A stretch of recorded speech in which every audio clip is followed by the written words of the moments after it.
한국은 경제 강국 그 이상입니다. 유럽에서 한국은 전자제품을 잘 만드는 나라 정도로만 인식되었으나 이곳에서 경험한 군사력과 외교적 입지는 그보다 훨씬 강력하고 깊었습니다. 한국은 이제 동유럽 국가들이 의존하는 방산 강국으로 자리 잡았으며 러시아와 중국조차도 그 존재를 두려워할 수밖에 없는 현실이 펼쳐지고 있었습니다. 방위산업 전시회에 참석하기 위해 이 땅을 밟은 저는 무기 전시를 넘어서 세계 질서를 재편할 수 있는 강대국으로서의 한국의 진면목을 목격하게 되었습니다. 라고 말하는 영국 군사전략 분석가가 있습니다. 대체 무슨 사연인지 오늘 사연 바로 시작하겠습니다. 안녕하세요. 저는 영국에서 군사전략 분석가로 활동 중인 올리버 스콧입니다. 군사 분야에 대한 관심과 열정으로 대학을 졸업한 후 최근에 군사전략 분석 분야에 발을 들였습니다. 그동안은 주로 이론적인 분석과 데이터를 다루며 학습해왔고 이제 본격적으로 실전 경험을 쌓아가고 있는 단계입니다. 제 업무는 전 세계의 방산 기술과 군사적 동향을 분석하는 것인데 예상치 못하게도 첫 번째 프로젝트로 2024년 10월 대한민국 국제방위산업 전시회에 참석하게 되었습니다. 처음 이 제안을 들었을 때는 솔직히 의아했어요. 한국 방산 전시회라니요? 제가 떠올린 한국은 전자제품, K-팝, 드라마 같은 소프트 파워의 강국일 뿐 방위산업에는 그렇게 비중이 크지 않다고 생각했거든요. 하지만 상사는 제게 단호하게 말했어요. 최근 동유럽 국가들이 한국 무기를 대거 구매하고 있어. 네가 직접 가서 보고 판단해라. 제게 이런 중요한 일을 맡기기에는 무리가 아닐까 걱정도 들었지만 상사의 말투에서 기대감을 느꼈고 그 기대에 부응해야겠다는 생각에 마음을 다잡게 되었습니다. 한국에 도착한 첫날, 저는 서울의 풍경에 압도되었습니다. 초고층 빌딩과 화려한 디지털 간판, 그리고 거리를 가득 메운 최첨단 전기차들까지. 이 나라가 이렇게 발전했나? 감탄이 절로 나왔지만 제 관심은 여전히 방산 분야에 대한 회의적인 시선에 머물러 있었어요. 서울은 화려했지만 그것이 곧 방산 기술과 연결될 거라고는 상상하지 못했죠. 10월 2일 충남 계룡대에서 열린 카덱스 2024 전시회에 참석했습니다. 행사장은 예상보다 훨씬 규모가 컸고 수백 개의 부스가 질서정연하게 배치되어 있었습니다. 입구에 들어서자마자 저는 압도당했어요. 그곳은 단순한 전시회장이 아니라 전장을 그대로 옮겨놓은 듯한 체험 공간이었습니다. 전시장의 중심부에 자리 잡은 K9 자주포가 제 시선을 사로잡았습니다. 한화 에어로스페이스 부스에서 K9에 대한 설명을 듣는 순간 저는 믿기 힘들 정도로 놀랐어요. K9은 50km 이상의 사거리와 강력한 화력을 자랑하며 이미 폴란드와 루마니아, 핀란드를 포함한 10개 이상의 나라에서 도입되었습니다. 한국 관계자가 자신 있게 설명했어요. 루마니아, 폴란드, 이 나라들이 나토 소속인데 왜 한국 무기를 선택했을까? 의문이 들었어요.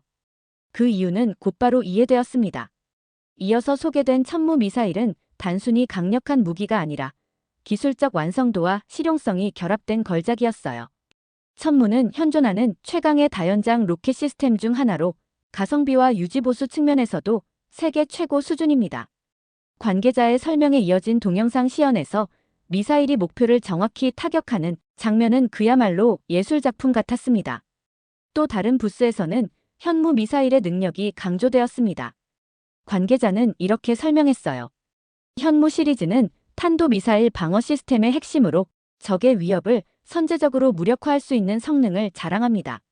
제가 듣기로 현무는 동유럽뿐만 아니라 미국과도 협력 가능성이 논의되고 있다고 했습니다.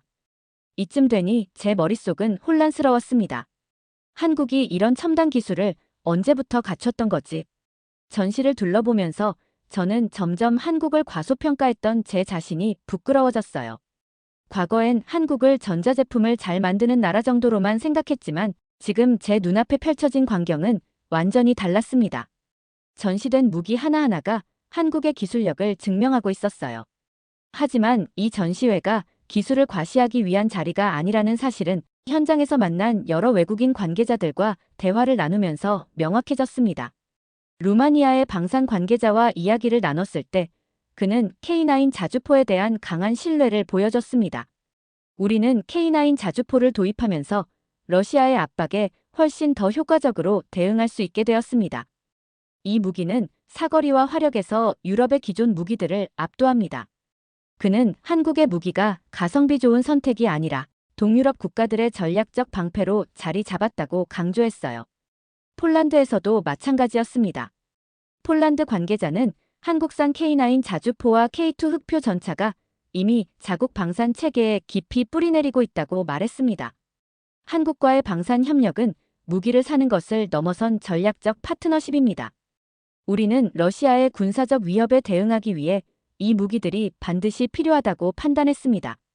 폴란드가 러시아를 직접 견제할 수 있는 위치에 있다는 점을 고려하면 이 발언은 상당히 무게감이 있었어요. 하지만 제가 가장 놀랐던 것은 핀란드 관계자와의 대화였어요. 핀란드는 한국산 천무 미사일을 도입할 가능성을 높게 평가하고 있었습니다. 그는 천무는 우리에게 방어와 공격 양쪽에서 모두 이점을 제공합니다. 핀란드의 안보 상황에서 이런 무기를 갖춘다는 것은 우리가 러시아에 맞서 더 단단한 기반을 가질 수 있다는 의미죠. 라고 말했어요. 저는 핀란드와 러시아의 국경선을 떠올리며 그 발언이 가진 의미를 되새겼습니다. 대화를 나누는 동안 저는 한국 방산이 판매량을 늘리는 것을 넘어 동유럽 국가들의 안보 전략의 핵심으로 자리 잡고 있다는 사실을 깨달았어요. 이러한 무기들이 단지 전쟁 억제용이 아니라 러시아의 압박을 실질적으로 방어하고 있다는 점에서 충격적이었어요. 그런데 더욱 흥미로운 것은 러시아의 반응이었습니다. 전시회장 한편에서 읽은 뉴스를 통해 러시아 외교부가 최근 한국이 우크라이나에 무기를 지원할 경우 모든 방법으로 대응하겠다며 강력히 반발했다는 사실을 알게 되었어요. 이 뉴스는 저를 혼란스럽게 했어요. 왜 러시아가 한국 방산에 이토록 민감하게 반응할까요? 그 답은 한국 무기의 실질적인 위협에 있었습니다. 한국의 K9 자주포와 천무 미사일은 동유럽 국가들의 방어를 넘어 러시아의 군사적 우위를 흔드는 요소로 작용하고 있었던 겁니다. 특히 루마니아와 폴란드처럼 러시아와 직접적인 군사적 긴장이 있는 나라들이 한국 무기를 채택하면서 러시아의 입장에서는 자신들의 세력권에 커다란 균열이 생긴다고 느낄 수밖에 없었겠죠. 저는 한국 방산 관계자에게 물어봤습니다.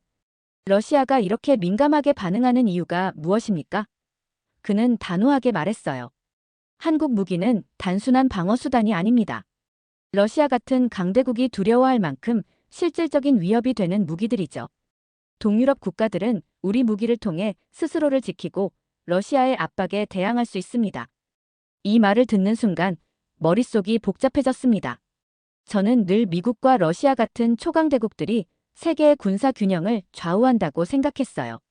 하지만 한국은 그 틈새에서 자신들만의 독자적인 위치를 확립하고 있었던 겁니다. 러시아가 한국을 경계하는 이유는 명백했어요. 한국 방산이 무기 판매국이 아니라 세계의 군사 지형을 바꾸는 힘을 가졌기 때문이죠. 전시회를 떠나며 저는 한국의 방산 기술이 세계 무대에서 성공을 거두는 것을 넘어 새로운 군사 패러다임을 형성하고 있다는 생각을 떨칠 수 없었어요. 특히 러시아와 맞닿은 동유럽 국가들에게 한국의 무기는 일반적인 도구가 아니라 생존을 위한 필수품으로 자리 잡고 있었죠.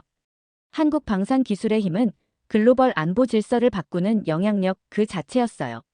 귀국 후 저는 한국에서 경험한 일들을 정리하며 계속해서 한국과 관련된 국제 뉴스를 찾아보았어요. 한국의 방산 기술은 정말 인상적이었지만 그보다 더 깊은 인상을 남긴 것은 한국의 국제적 위상이었어요. 군사력만이 아니라 정치적 영향력과 외교적 입지가 한국을 강대국으로 만들고 있다는 생각이 계속 머릿속을 맴돌았죠. 그러던 중 얼마 전 한국의 정치 상황이 심각하다는 소식을 접하게 되었어요. 한국의 대통령이 계엄령을 선언하고 이어서 탄핵 정국에 접어들며 정치적 혼란이 가중되었다는 뉴스가 연이어 보도되었습니다. 계엄령 선언 후 불과 6시간 만에 해제된 사실은 정말 충격적이었고 특히 시위 현장의 질서를 보여주는 뉴스 장면이 믿기지 않았어요. 보통 시위 현장이라고 하면 혼란스럽고 대치되는 모습을 떠올리게 되는데 한국에서 벌어진 시위는 놀라울 정도로 질서정연했고 BBC 뉴스에서는 시위 현장이 마치 축제처럼 평화롭다고 언급했어요. 그 장면을 보고 저는 한국에 대한 호기심이 더욱 커졌습니다. 이 나라는 대체 어떤 나라일까? 라는 질문이 끊임없이 떠올랐어요. 그래서 저는 한국을 제대로 이해하기 위해 더 깊이 파헤쳐 보기로 결심했습니다. 하지만 한국에 대해 더 알아가면서 또 다른 의문이 생겼습니다. 한국은 전쟁의 위험에 항상 노출된 분단 국가로 알고 있었는데 이렇게 정치적으로 혼란스러운 상황이라면 북한이 도발할 가능성이 커지는 거 아닌가요? 그동안 북한은 한국의 정치적 공백을 기회로 삼아 긴장을 조성하곤 했었죠. 그런데 이번엔 이상하게도 북한은 조용히 있었다는 사실을 알게 되었습니다. 이 의문은 저를 더욱 혼란스럽게 만들었어요. 한국이 이런 정치적 위기에 처했는데 북한은 왜 도발하지 않고 침묵을 지키고 있는 걸까요? 보통이라면 이런 기회를 놓치지 않고 한국에 대한 압박을 강화했을 텐데 북한의 이상한 침묵이 오히려 더 많은 질문을 떠오르게 했습니다. 러시아 역시 마찬가지였습니다. 우크라이나 전쟁과 관련해 한국 방산 기술을 신경 쓰던 러시아가 지금은 한국에 대해 별다른 언급을 하지 않는 상황이었어요. 정치적 혼란 속에서도 도발이 없는 이 침묵이 무엇을 의미하는지 저는 도저히 이해할 수 없었습니다. 그러다 한 뉴스를 접하며 상황을 조금씩 이해하기 시작했어요. 미국 국방부 부대변인이 브리핑을 통해 북한이 이 상황을 악용하지 말라는 경고를 했다는 내용이었습니다. 한국에서 민주적 절차가 진행 중이며 이를 어떤 행위자도 위협하거나 악용해서는 안 된다고 명확히 경고했다는 것이었죠.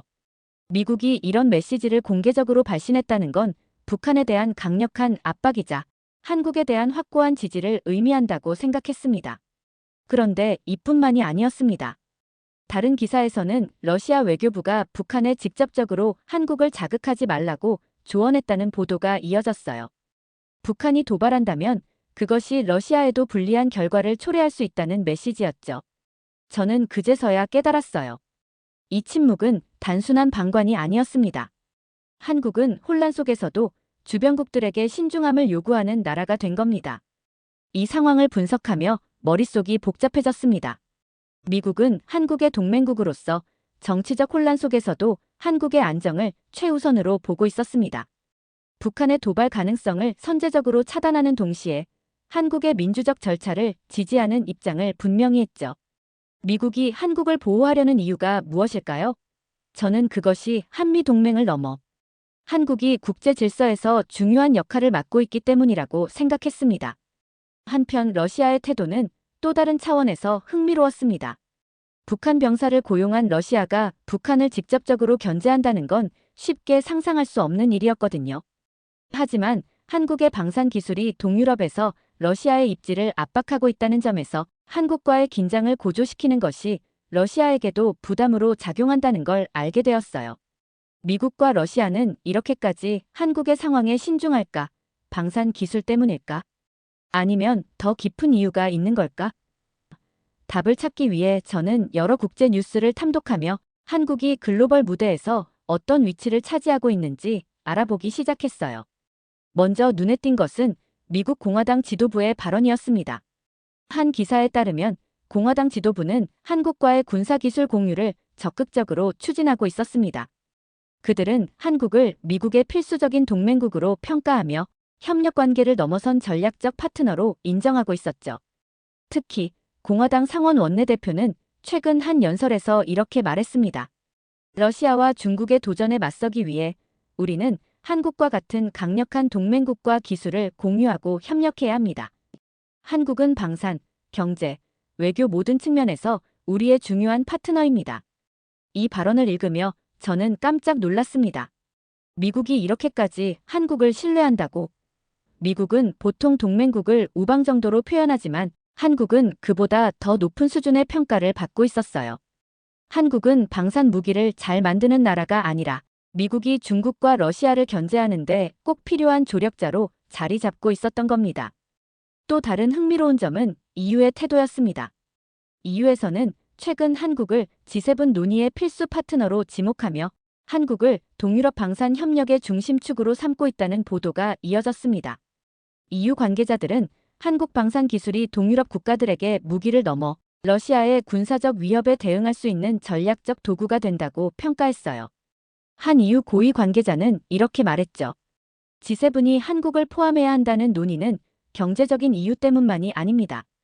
한국은 동아시아와 동유럽을 잇는 교량 역할을 하고 있으며 글로벌 안보와 방산 시장에서의 중요성이 날로 커지고 있습니다.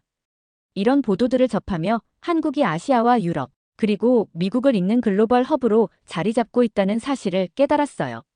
특히 한국 방산 기술은 나토 회원국들에게 필수적인 선택이 되고 있었고, 이유는 이런 한국의 기술력과 전략적 가치를 활용하려는 움직임을 보이고 있었습니다. 또한 미국과 EU가 한국을 신뢰하는 이유 중 하나는 한국의 외교적 입지였습니다. 한국은 미국과의 긴밀한 협력을 유지하면서도 중국과의 경제적 관계도 적절히 조율하고 있었죠. 이런 균형 잡힌 외교는 미국과 EU에게 큰 매력으로 작용했을 겁니다. 한국이 미국이라는 나라에 의존하지 않고 글로벌 무대에서 다각적인 외교 전략을 펼치고 있다는 점에서 그들의 신뢰를 얻을 수 있었던 것이었죠. 이런 상황에서 저는 중국이 한국을 어떻게 대하고 있는지에 대해 더욱 궁금해졌습니다. 솔직히 저는 중국이 한국을 특별히 의식할 거라고 생각하지 않았어요. 그동안 중국은 한국을 경제적으로 의존적인 하위 파트너로 여겨왔던 것 같았거든요. 하지만 최근 뉴스들을 살펴보면서 저는 그에 대한 인식을 완전히 바꿔야 한다는 사실을 깨달았습니다. 먼저 중국 정부가 한국인을 대상으로 무비자 체류를 도입했다는 소식이 제 눈에 들어왔습니다. 기존에는 한국인들이 중국을 방문하려면 비자가 필요했으나 이번 조치로 최대 15일간 비자 없이 체류할 수 있게 되었습니다. 사실상 한국인들에게 일방적인 혜택을 제공한 셈이었죠.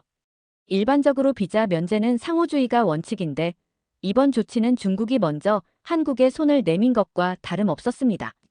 이는 중국이 한국과의 관계를 경제적인 차원을 넘어 외교적으로도 중요한 파트너로 인식하고 있다는 사실을 보여주는 증거였죠. 게다가 시진핑 주석이 내년 방한 의사를 직접 언급했다는 기사도 보였습니다.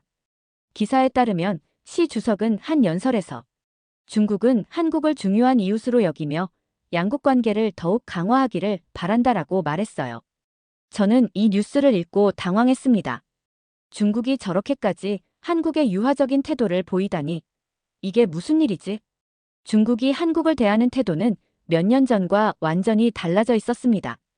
과거 사드 배치 논란 당시만 해도 중국은 한국의 경제적 보복을 가하며 강경한 태도를 유지했었죠.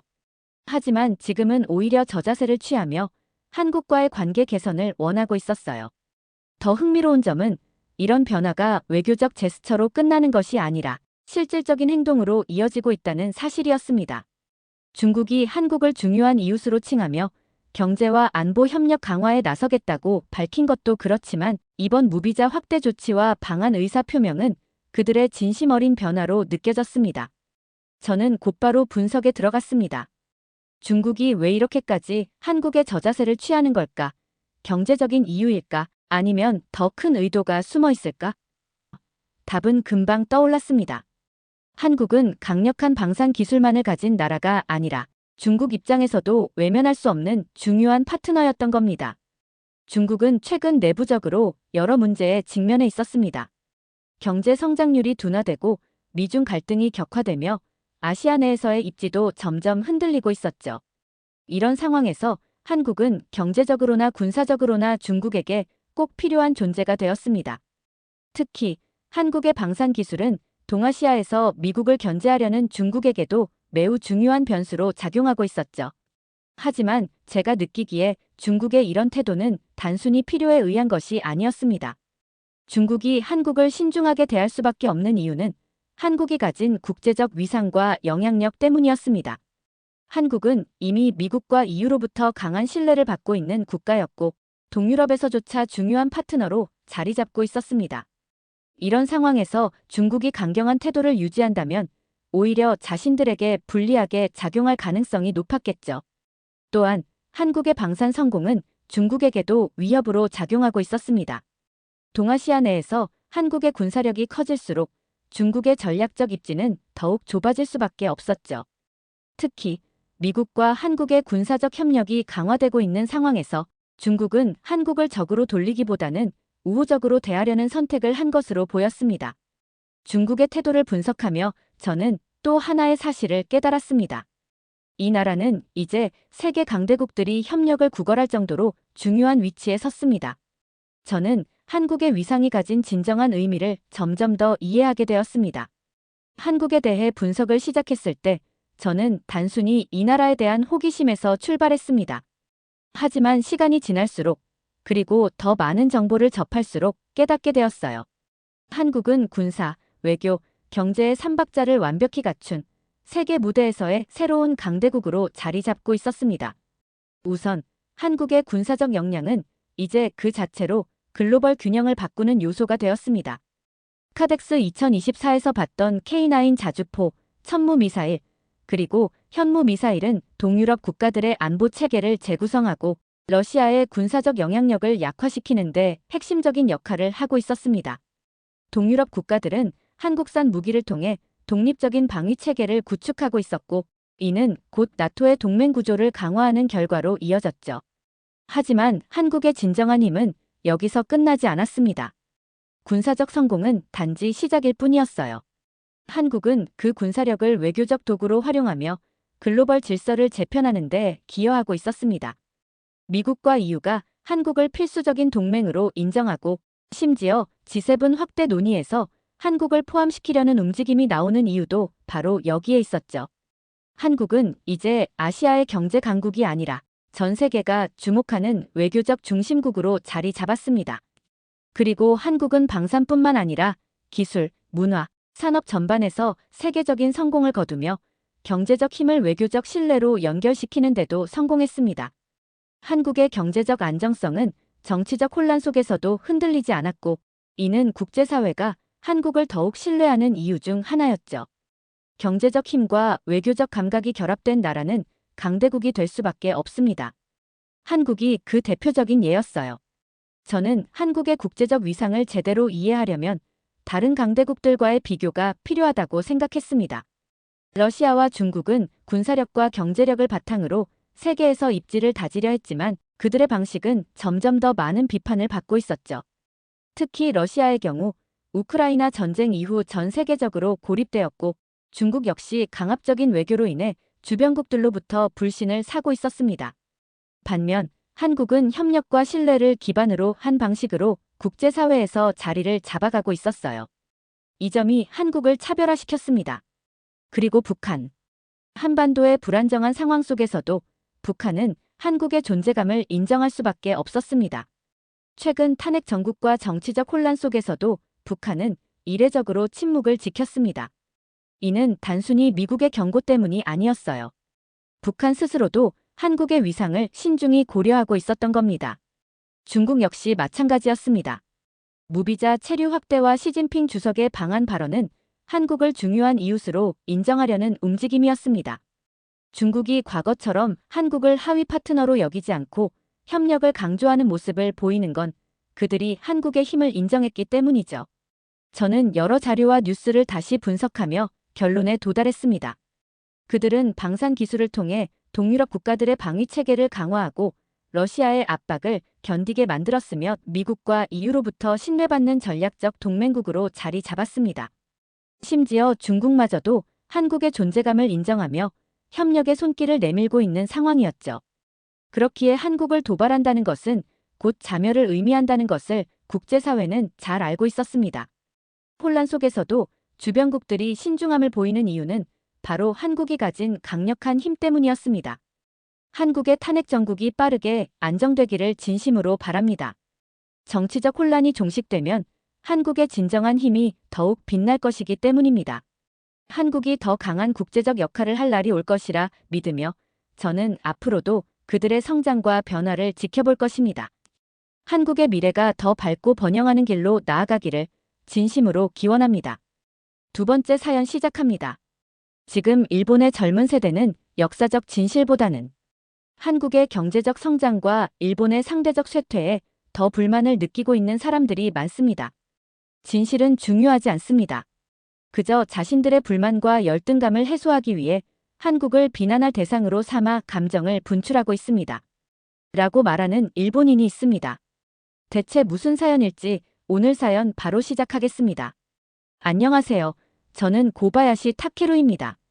평범한 20대 일본인 남성으로 어릴 때부터 학교에서 배운 일본의 역사 교육을 그대로 받아들이며 자랐습니다. 교과서에서는 일본이 한국의 근대화를 이끌었다고 가르쳤죠. 철도와 학교를 세워주고 산업을 발전시켜 주었다는 내용을 들으면서 자연스럽게 일본이 한국을 발전시킨 역할을 해줬다고 생각하게 되었습니다. 저는 그런 교육에 의문을 가져본 적이 없었습니다. 그런데 나이가 들고 뉴스를 접하면서 한국이 일제강점기와 전쟁 범죄에 대해 끊임없이 비난하는 걸 보게 되었습니다. 한국은 위안부 문제와 강제징용 문제를 이야기하며 일본이 제대로 사과하지 않았다거나 배상이 부족하다고 주장했습니다. 처음엔 그저 불편한 뉴스일 뿐이었지만 시간이 지날수록 그들의 주장은 저를 짜증나게 했습니다. 저는 이미 일본이 한국에게 충분히 많은 것을 베풀었다고 생각했으니까요. 주위 사람들도 비슷한 생각을 하고 있었습니다. 한국이 일본을 부당하게 공격하고 있다고 말하는 친구들과 이야기를 나누며 저 역시 한국에 대해 점점 부정적인 감정을 갖게 되었습니다. 한국은 일본을 계속해서 과거의 가해자로 몰아세우는 것 같았고 그러면서도 자신들의 문제는 외면하는 이기적인 나라처럼 보였습니다. 그 무렵 한국의 K-팝과 드라마가 큰 인기를 끌기 시작했습니다. 친구들이 저에게 왜 너는 K-팝을 안 좋아하냐? 라고 물어볼 때마다 짜증이 치밀어 올랐습니다. 저는 한국 음악에 전혀 관심이 없었는데 그런 질문을 받을 때마다 억지로 한국 문화를 따라야 하는 것 같은 압박을 느꼈거든요. 그게 불편하게 느껴지면서 한국에 대한 감정은 점점 더 부정적으로 변했습니다. 마치 한국은 저에게 그들의 문화를 좋아하라고 강요하는 것처럼 느껴졌어요. 그러다 자연스럽게 인터넷 커뮤니티와 소셜 미디어에서 비슷한 생각을 가진 사람들과 소통하게 되었습니다. 그곳에서는 한국이 일본의 역사를 왜곡하고 일본을 가해자로 몰아가려 한다는 이야기가 끊임없이 올라왔습니다. 한국은 거짓말을 하고 있다. 일본이 한국을 발전시켜줬는데 감사는커녕 비난만 한다는 주장이 반복되었고 저는 그 주장에 점점 더 빠져들게 되었습니다. 온라인에서는 일본이 이미 1965년에 한국과의 청구권 협정으로 모든 배상 문제를 해결했는데도 한국이 강제징용 문제를 꺼내며 돈을 더 요구한다고 비난했습니다. 저는 이 말에 공감했습니다. 이미 다 끝난 문제인데 왜 자꾸 이러는 걸까? 라는 의문이 계속 들었거든요. 2015년 위안부 합의에 대해서도 마찬가지였습니다. 그 합의가 일본의 마지막 사과이자 배상이 될 것이라고 생각했는데 한국이 그 합의를 철회하려 한다는 뉴스를 보고 큰 배신감을 느꼈습니다. 도대체 얼마나 더 요구하려는 거지? 라는 생각이 들었습니다. 저는 그저 한국이 일본을 악의적으로 비난하기 위해 이런 문제들을 끊임없이 꺼내는 거라고 확신하게 되었습니다. 그때쯤 저는 극우 성향의 단체에 가입하게 되었습니다. 그곳에서는 한국이 일본을 무너뜨리기 위해 역사 문제를 이용하고 있다는 주장이 끊임없이 제기되었습니다. 그 이야기를 듣다 보니 저 역시 한국에 대한 적개심이 점점 더 커졌습니다. 극우 단체에서 만난 어르신들은 한국이 일본에 대해 품고 있는 감정은 이기적이고 계산적인 것이라고 말했습니다. 그들은 한국이 경제적으로 일본을 따라잡고 싶어 하면서도 역사 문제를 이용해 일본을 공격하려 한다고 주장했죠. 한국은 반도체와 자동차 산업에서 우리를 넘어설 기회를 노리고 있다고도 했습니다. 저는 그 말이 사실인 것처럼 들렸습니다. 한국의 경제가 성장하는 걸 보면서 저 역시 불안과 열등감을 느끼고 있었거든요. 그 단체에서 매주 나누는 대화는 모두 한국 비판으로 가득했습니다. 그런 대화들 속에서 저는 한국을 미워하는 게 자연스러운 일이라고 생각하게 되었습니다. 저는 점점 더 깊이 한국에 대한 혐오에 빠져들었어요. 이제는 한국을 비난하는 것이 정의로운 일이라고 믿게 되었죠. 한국은 일본을 끊임없이 괴롭히고 있다. 우리가 이런 비난에 지지 않으려면 맞서 싸워야 한다. 그런 확신을 가지게 되었습니다. 그렇게 저는 한국을 적대시하는 감정 속에서 점점 더 편안함을 느꼈습니다. 인터넷에서는 저와 비슷한 생각을 가진 사람들이 많았고 그들과 함께 있을 때면 마음이 안정되는 기분이 들었습니다. 제 스스로도 한국을 비난하면서 이상한 만족감을 느꼈던 것 같아요. 그날은 평소처럼 극우단체 모임에 참석한 후 어르신 두 분과 함께 집으로 돌아가던 중이었습니다. 저희 셋은 근처 지하철역까지 걸어가고 있었죠. 지하철을 기다리면서 우리는 평소처럼 한국에 대한 이야기를 나누며 한국이 또 일본에게 돈을 더 요구하려 한다며 불만을 주고받던 중이었어요. 그러던 도중 갑자기 한 어르신이 쓰러졌습니다. 저는 순간적으로 머릿속이 하얘졌어요. 어떻게 해야 할지 전혀 감이 잡히지 않았습니다. 쓰러진 어르신은 숨을 쉬지 않는 것 같았고 의식도 없었습니다. 저와 남아있던 다른 어르신은 당황해서 서로를 바라볼 뿐이었어요. 저도 마음은 급했지만 정작 손을 쓰지 못했습니다. 어떻게 응급처치를 해야 하는지 몰랐거든요.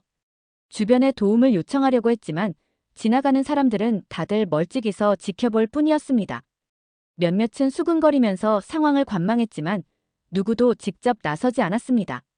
일본에서는 타인과 신체 접촉을 꺼리고 모르는 사람 앞에서 적극적으로 행동하는 것을 부끄럽게 여기는 문화가 강합니다. 그 때문인지 다들 구급대가 오기만을 기다리는 것이 최선이라고 생각하는 듯 했어요. 저 역시 그들과 마찬가지였습니다. 마음속에서는 빨리 뭔가 해야 한다는 생각이 들었지만 몸이 움직이지 않았어요. 구급대가 금방 도착하겠지. 괜히 나서서 실수하면 더 큰일 날 수도 있어. 이런 생각들로 스스로를 위로하며 그저 무기력하게 서 있을 뿐이었습니다. 그때였습니다. 지나가던 커플 중 한 여성이 저희 쪽을 보더니 달려왔습니다. 그녀는 쓰러진 어르신에게 다가가더니 주저없이 심폐소생술을 시작했습니다. 처음엔 당황해서 뭐라고 하는지 잘 들리지 않았는데 곧 그녀가 한국어로 말하고 있다는 것을 알아챘습니다. 그녀는 함께 있던 남성에게도 무언가를 지시했어요. 남성은 빠르게 고개를 끄덕이더니 어디론가 뛰어갔습니다. 얼마 지나지 않아 그 남성은 자동심장 충격기를 들고 돌아왔습니다. 그는 기계를 열고 패드를 어르신의 가슴에 부착했습니다. 기계가 신호를 보내자 여성이 저희에게 잠시 뒤로 물러나라고 손짓했어요. 저는 얼떨결에 그녀의 지시에 따를 수밖에 없었습니다. 잠시 후 자동심장 충격기가 전기 충격을 가했고 여성이 다시 심폐소생술을 이어갔습니다. 그 순간 저는 그저 멍하니 그 장면을 지켜볼 수밖에 없었습니다. 한국인 커플이 한 생명을 구하기 위해 이렇게 필사적으로 나서고 있다는 사실이 너무 낯설고 충격적이었거든요. 저는 평소에 한국에 대해 부정적인 감정만 품고 있었는데 정작 위급한 상황에서는 제가 아무것도 하지 못하는 사이 그들이 나서서 생명을 구하고 있었으니까요. 얼마 지나지 않아 구급대원들이 도착했습니다.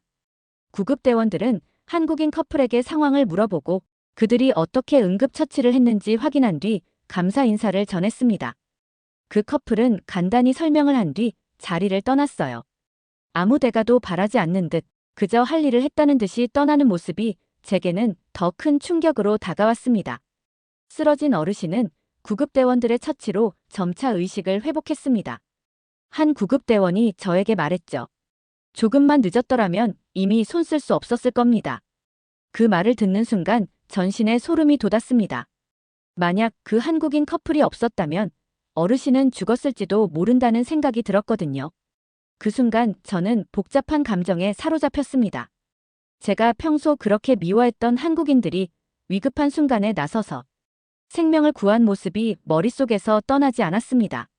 그리고 그들이 떠난 뒤에도 남아있던 건 저의 무기력함과 부끄러움이었습니다. 그러나 저는 여전히 혼란스러웠습니다. 어쩌면 그저 우연일 뿐이라고, 그 한국인 커플이 특별한 사람들이었을 뿐이라고 스스로를 설득하려 했습니다. 하지만 그 장면은 제 머릿속에서 떠나지 않았어요. 어르신은 병원에서 무사히 회복하셨습니다. 구급대원의 말처럼 조금만 늦었더라면 생명을 잃을 수도 있었던 위기였죠. 그날 이후로도 저는 머릿속이 복잡해서 잠을 잘 수가 없었습니다. 그들이 저를 위해 무언가를 한 것도 아닌데 이상하게도 제 마음을 크게 흔들어 놓았습니다.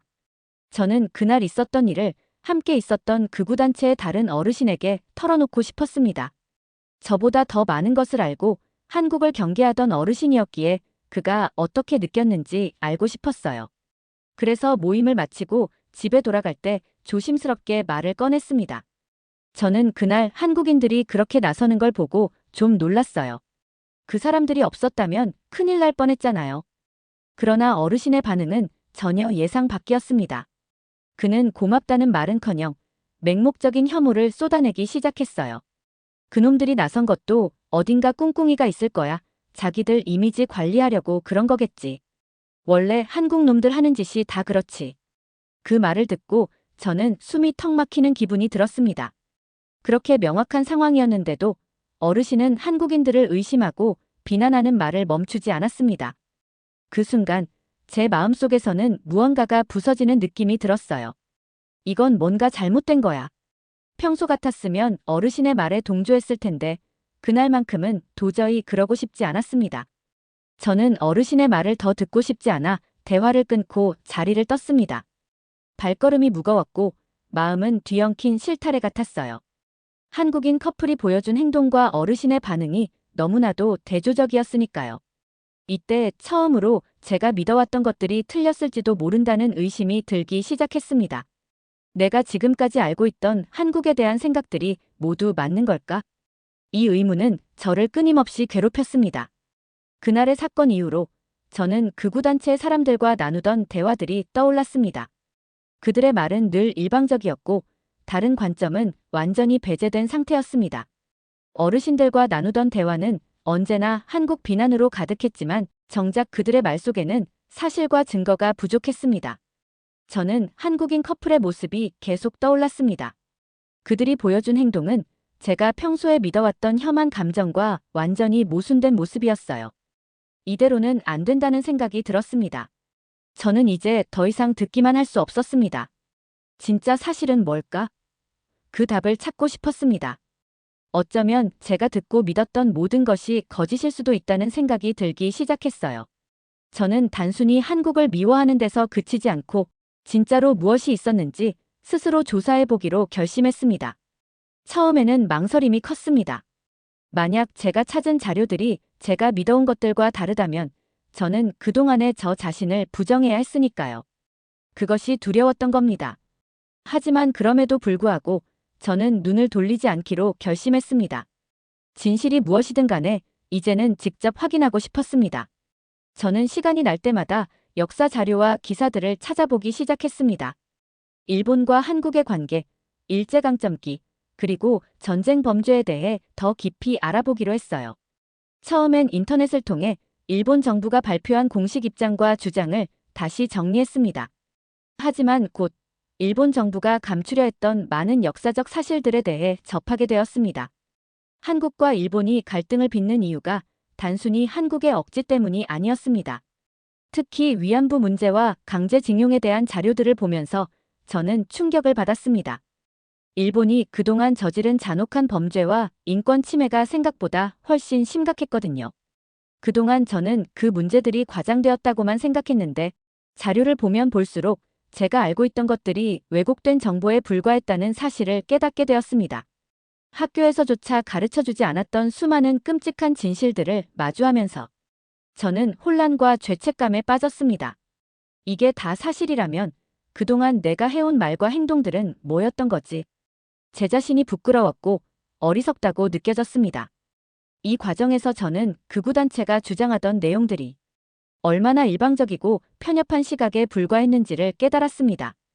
한국을 비난하며 자신들이 피해자라는 주장만 반복하는 것이 아니라 진짜 피해를 입은 사람들이 누구인지를 알아볼 생각은 단 한 번도 하지 않았던 거죠. 어르신의 냉소적인 반응이 다시 떠올랐습니다. 그분은 한국인들이 돕는 모습을 목격하고도 여전히 혐오하는 것을 멈추지 않았습니다. 그 모습이 제게는 더 이상 이해되지 않았습니다. 진실을 알게 되었는데도 그들은 왜 여전히 그들을 미워할까? 저는 그들의 혐오가 단순한 불만이 아닌 분풀이와 집착에 가깝다는 것을 깨닫기 시작했습니다. 저는 진실을 마주한 이후 도무지 마음을 다잡을 수 없었습니다. 학교에서 배우지 못했던 수많은 자료들이 일본의 과거사와 잔혹한 행위를 증명하고 있었어요. 강제징용, 위안부, 전쟁범죄, 그동안 저는 그 모든 것이 한국의 과장된 주장이라고만 생각했습니다. 하지만 제가 스스로 확인한 사실들은 저를 한없이 작고 부끄러운 존재로 만들었습니다. 자료를 파고들수록 저 자신이 얼마나 무지했는지 깨달았습니다. 제가 의지했던 극우단체와 인터넷 커뮤니티는 일부 사실을 왜곡하거나 숨기고 자신들에게 유리한 정보만 반복적으로 퍼뜨렸던 겁니다. 어릴 적부터 배우지 못했던 진실을 마주하며 저는 지난날 제가 내뱉었던 혐오와 비난의 말들이 떠올라 괴로워졌습니다. 더욱 충격적이었던 것은 한국이 지속적으로 일본의 사과를 요구해온 이유가 단순히 돈을 더 받기 위해서가 아니라 진정한 반성과 화해를 위해서였다는 사실이었습니다. 그들의 요구는 그저 정당한 사과를 받고 싶어 하는 마음이었어요. 하지만 우리는 그들에게 진정성 있게 다가가려 하지 않았던 거죠. 저는 극우단체에서 계속해서 나눴던 이야기들이 얼마나 일방적이었는지 깨달았고, 이제는 그곳 사람들에게 진실을 전달해야 한다고 생각했어요. 그들도 사실을 알게 되면 변하지 않을까? 라는 작은 희망을 품고 있었죠. 그렇게 저는 다음 모임 날 극우단체의 어르신들과 회원들 앞에서 제 경험과 조사를 이야기하기로 결심했습니다. 용기가 필요했어요. 그들 사이에서 오랫동안 한국을 비난하는 말을 들어왔던 제가 이제는 반대되는 이야기를 꺼내야 했으니까요. 모임이 시작되고 잠시 분위기가 가라앉을 때 저는 조심스럽게 말을 꺼냈습니다. 저는 그동안 한국에 대해 잘못된 생각을 가지고 있었던 것 같아요. 직접 자료를 찾아보니까 일본이 정말 큰 잘못을 저질렀더라고요. 우리가 알고 있던 것과는 다르게 강제징용과 위안부 문제는 생각보다 훨씬 심각한 문제였습니다. 하지만 제 말이 끝나자마자 단체의 회원들이 저를 향해 비난을 쏟아내기 시작했습니다. 뭐, 너 미쳤냐? 그딴 거 다 한국의 날조라고 했잖아. 내가 그놈들 편을 들다니. 어디 세뇌라도 당한 거야? 그들은 제 말을 들으려 하지 않았습니다. 오히려 저를 비난하며 몰아세우기 바빴죠. 한순간에 단체에서 배신자가 되어버린 기분이었습니다. 제 말은 조금의 공감도 얻지 못한 채 묻혀갔고 회원들은 여전히 맹목적인 혐오에 빠져 있었습니다. 저는 그때 어르신들과 극우 성향의 사람들을 설득하는 것이 불가능하다는 사실을 깨달았습니다. 그들은 이미 깊이 뿌리내린 편견과 증오에 갇혀 있었습니다. 제가 아무리 진실을 이야기해도 그들에게는 들리지 않았습니다. 저는 큰 좌절을 느꼈습니다. 하지만 그렇다고 해서 모든 걸 포기할 수는 없었습니다. 나와 비슷한 또래 친구들에게는 이 진실을 알리고 싶었어요. 혹시라도 그들은 변할 수 있지 않을까 하는 작은 희망을 품고 저는 단체에서 만난 친구들에게 제 경험과 조사 결과를 이야기하기 시작했습니다. 처음에는 몇몇 친구들이 관심을 가지는 듯 했어요. 하지만 시간이 지나면서 그들의 진짜 속마음을 알게 되었습니다. 그래서 그게 사실이라고 해도 지금 한국이 우리보다 앞서가는 게 더 짜증나는 거야. 걔네는 우리보다 뒤처져 있어야 맞는 거 아니냐? 그들은 역사적 진실보다는 한국의 경제적 성장과 일본의 상대적 쇠퇴에 더 불만을 느끼고 있었습니다.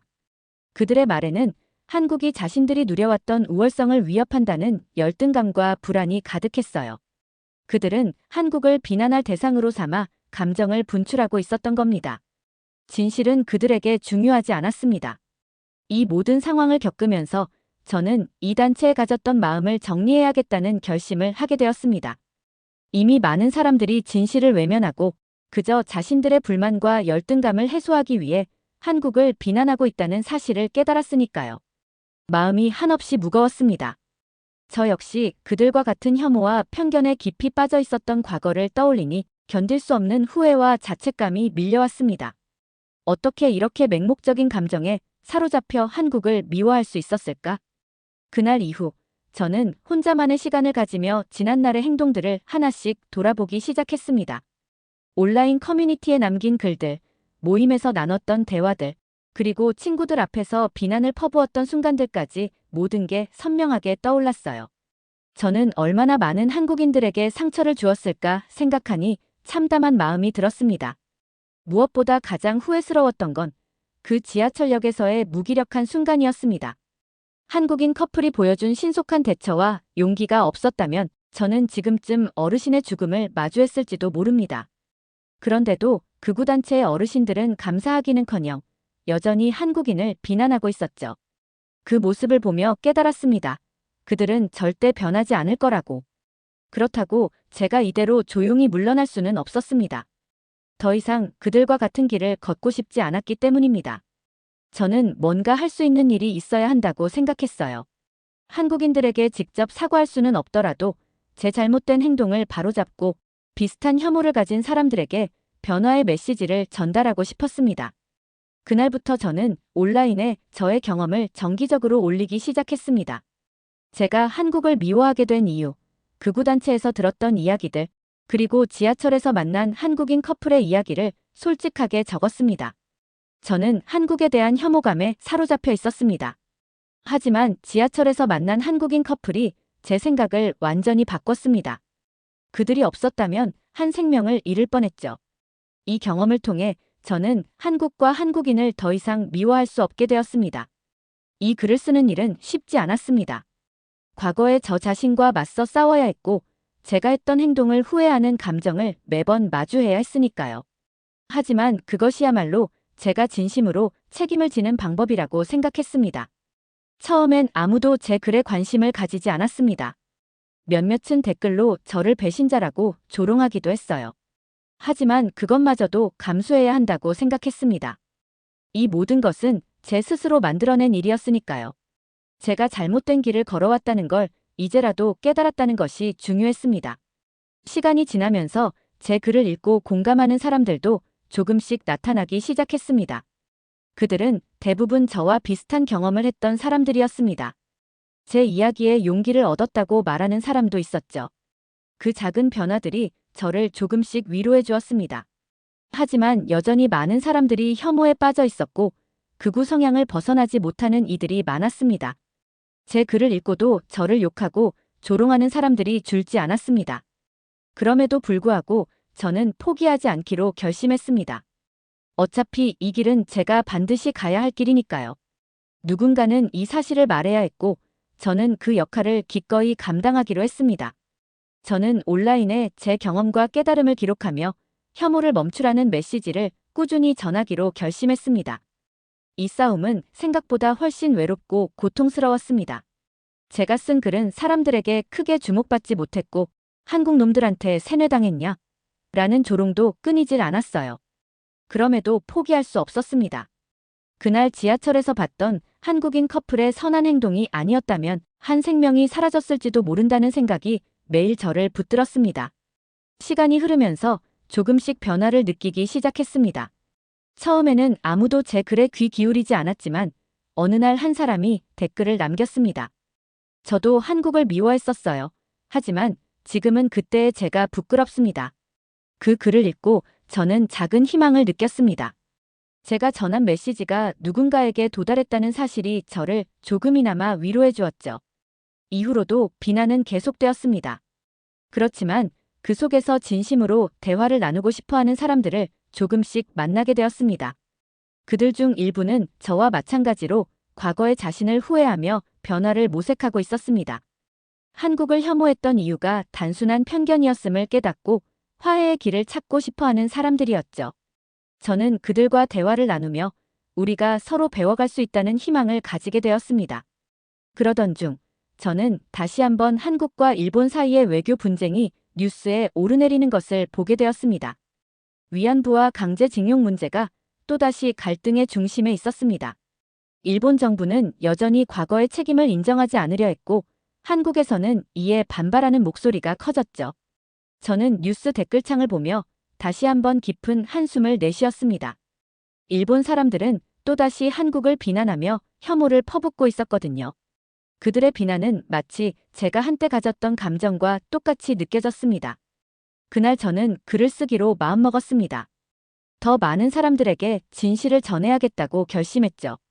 저의 이야기가 미미하더라도 그로 인해 단 한 사람이라도 변할 수 있다면 충분히 의미 있는 일이라고 생각했습니다. 저는 제 이야기와 메시지를 꾸준히 온라인에 남기고 사람들에게 진실을 전하기 위해 노력했습니다. 어느 날 한 친구에게서 연락이 왔습니다. 그는 한때 저와 같은 극우 성향을 가졌던 친구였어요. 너 요즘 올리는 글들 봤어. 처음엔 배신자라고 생각했는데 내가 말한 내용이 궁금해졌어. 그의 목소리에는 혼란과 호기심이 섞여 있었습니다. 저는 그와 솔직한 대화를 나누기 시작했습니다. 저는 그에게 과거에 제가 가졌던 혐오와 편견이 어떻게 무너졌는지, 그리고 그 모든 감정이 편협한 정보와 왜곡된 사실에서 비롯되었음을 차근차근 설명했습니다. 우리는 오랜 시간 이야기를 나누었고, 그는 처음으로 저의 이야기에 귀를 기울였습니다. 그날 대화를 마칠 무렵 그는 조용히 말했습니다. 너 말이 맞는지도 모르겠어. 나도 이제 뭐가 진짜인지 알아보고 싶어. 그 말은 제게 작은 희망의 불씨가 되었습니다. 그 친구가 당장 변하지 않더라도 진실을 알아보려는 마음을 가졌다는 것만으로도 큰 변화였습니다. 한국과 일본의 갈등이 완전히 해결되기까지는 오랜 시간이 걸릴 것이라는 사실을 잘 알고 있습니다. 하지만 그 과정 속에서 작은 변화들이 쌓이고 서로를 이해하려는 노력이 지속된다면 언젠가 화해의 날이 올 것이라고 믿습니다. 저는 더 이상 극우단체와 친구들의 조롱과 비난에 흔들리지 않습니다. 그들은 여전히 혐오와 편견 속에 갇혀 있지만 저는 그들에게 화를 내지 않기로 했습니다. 그들 또한 잘못된 정보와 왜곡된 시각에 갇혀 있는 피해자일 수 있으니까요. 언젠가 그들도 진실을 마주할 용기를 가지게 되길 바랄 뿐입니다. 제 삶의 방향은 명확합니다. 저는 진실을 마주했고 그 진실이 저를 변화시켰습니다. 이제는 그 변화를 다른 사람들에게도 전하는 것이 제 몫입니다. 지금도 많은 사람들이 한국과 일본의 갈등 속에서 서로를 비난하며 살아갑니다. 하지만 저는 믿습니다. 저처럼 변화할 수 있는 사람들이 분명히 있을 것이라고. 그리고 언젠가 서로를 이해하는 날이 오리라는 희망을 가지고 있습니다. 오늘 사연이 재미있으셨다면 구독과 좋아요, 알림 설정까지 부탁드립니다. 더 재미있는 사연으로 돌아오겠습니다. 이상 감동탐험이었습니다.